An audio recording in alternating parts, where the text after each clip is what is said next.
दोस्तों, आज बनने वाला है बप्पा के लिए बहुत ही हेल्दी और सॉफ्ट नरम चावल के आटे से प्रसादी। हे एवरीवन, मेरे YouTube चैनल RSM किचन में आप सभी का बहुत बहुत स्वागत है। तो दोस्तों, आप सभी को RSM किचन की तरफ से गणेश चतुर्थी की बहुत बहुत शुभकामनाएं।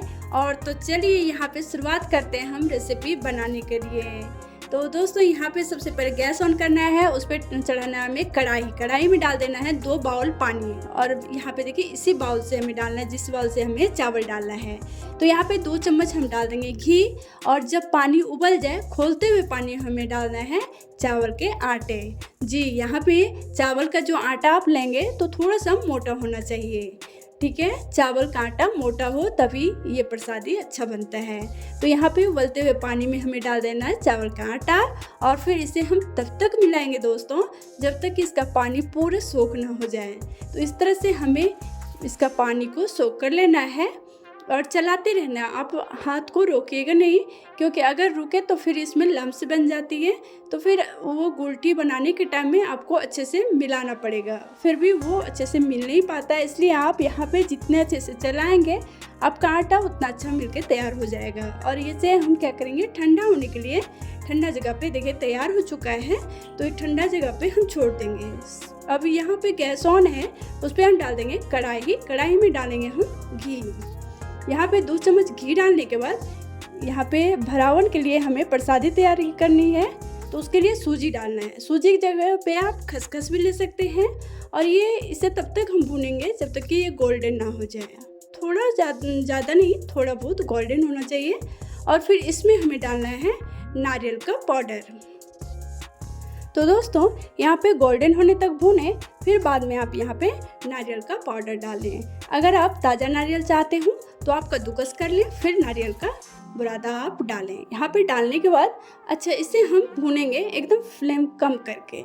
हाई फ्लेम पे हमें नहीं भूनना है इसे, मीडियम फ्लेम पे आप भूनें और फिर इस तरह से आप तैयार कर लें, ठीक है। इसी स्टेज पे हम क्या करेंगे, इसे उतार लेते हैं गैस से। और देखिए इस तरह से तैयार हो चुका है। तो अब यहाँ पे आप गुड़ भी मिला सकते हैं, चीनी भी। तो लेकिन मैं यहाँ पे गुड़ मिला रही हूँ और मीठा आप अपने।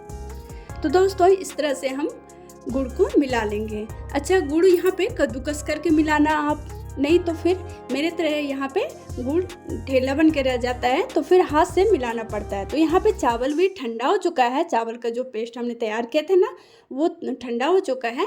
तो एक बर्तन हम निकाल लेते हैं और फिर इसे मिलाएंगे। तो मिलाने के लिए हम घी रखे हैं, हाथ में घी लगाएंगे और फिर इसे अच्छे से मिला लेंगे। इसे बिल्कुल एक लम्स भी नहीं रहना चाहिए, इतने अच्छे से हमें मिलाना है। तो दोस्तों, अगर आप मेरे वीडियो को पहली बार देख रहे हैं तो प्लीज़ मेरे चैनल को सब्सक्राइब करें, लाइक करें, शेयर करें, बेल बटन को ज़रूर प्रेस कर लें। तो दोस्तों, और मैं आपसे कुछ बात करना चाहती थी। अगर आपको इसमें कुछ डाउट हो, अगर आप कुछ पूछना चाहते हो तो फिर आप अपना कमेंट्स ज़रूर बताएँ। तो दोस्तों, यहाँ पे आटा को हम इस तरह से तैयार कर लेंगे। एकदम सॉफ्ट हमें मिलाना है आटा। और फिर यहाँ पे जो हमने भरावन के लिए प्रसादी बना के रखे थे, तो इसे हम एक प्लेट में निकाल लेते हैं। और ये देखिए ठंडा भी हो चुका है। एकदम ठंडा करके ही हमें भरना है, नहीं तो फिर ये अच्छे से भरने।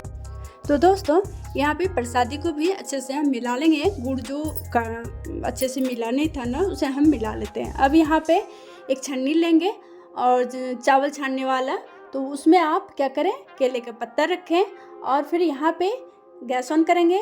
कढ़ाई में डाल देंगे 1 गिलास पानी और इस तरह का कुछ बर्तन हम डाल देंगे, ताकि जब हम भाप से इसे पकाएं तो वो गिरे नहीं पानी में, ठीक है। इसे हम गर्म होने के लिए छोड़ देते हैं।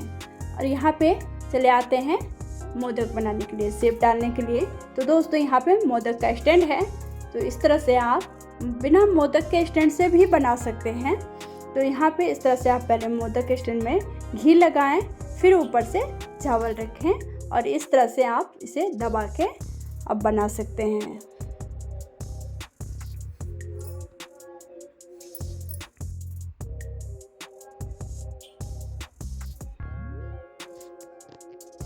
तो इसमें होल करेंगे और अच्छा यहाँ पे होल धीरे धीरे करें ताकि ये फटे नहीं, क्योंकि क्या होता है कई बार चिपक जाता है, फिर बाद में वो निकालने के टाइम में दिक्कत होती है। तो यहाँ पे ज़्यादा ना भरें कम ही भरें। फिर यहाँ पे इस तरह से हम आधा चम्मच से भी कम भर देंगे और फिर अच्छे से ऊपर से थोड़ा सा चावल का आटा यहाँ पे लगाएंगे और फिर इसे इस तरह से देखिए कितने अच्छे से निकल जा रहा है। आपको भी इसी तरह से बनाना है।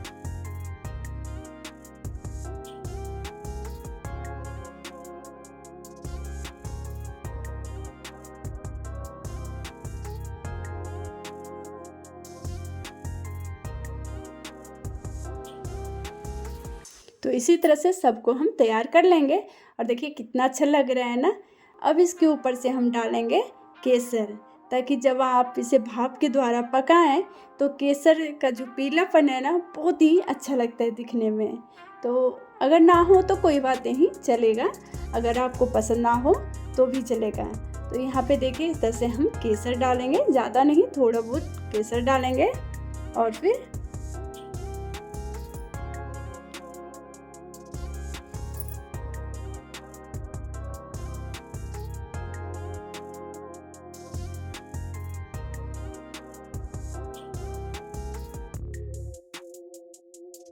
तो चलिए तैयार हो चुका है सब मोदक। और यहाँ पे जो हमने पानी को गर्म होने के लिए रखे थे, पानी भी अच्छे से गर्म हो चुका है। अब इसका बर्तन हटाते हैं और इसमें डाल देते हैं। भाप के द्वारा हमें पकाना है तो 15 से 20 मिनट के लिए आप इसे भाप में ज़रूर रखें। फिर जिस तरह से हमने पानी को गर्म होने के लिए छोड़े थे उसी तरह से हम यहाँ पे इसे भाप के द्वारा पका लेंगे। तो दोस्तों ये देखिए 20 मिनट हो चुका है और ये मोदक तैयार है ना। बहुत ही सॉफ्ट बनता है, नरम बनता है दोस्तों, और बहुत ही हेल्दी होता है। तो आप इसे ऐसे भी बना के बच्चों को भी खिला सकते हैं और खुद खा सकते हैं। लेकिन अभी तो गणपति जी के लिए बन रहा है तो पहले भोग लगाएं फिर आप खाएं। तो इस तरह से आप प्रसादी बना के तैयार कीजिए। और हाँ, कमेंट में आप ज़रूर बताना आपने कौन से प्रसादी तैयार किए हैं। तो चलिए फिर मिलते हैं एक नई रेसिपी और नई उम्मीद के साथ। तो इस तरह से आप प्रसादी को निकालिए और उसके ऊपर घी डालिए और फिर प्रसादी का भोग लगाइए। तो दोस्तों आप भी एक बार ज़रूर ट्राई करें। फिर मिलते हैं एक नई रेसिपी और नई उम्मीद के साथ। तब तक के लिए बाय बाय।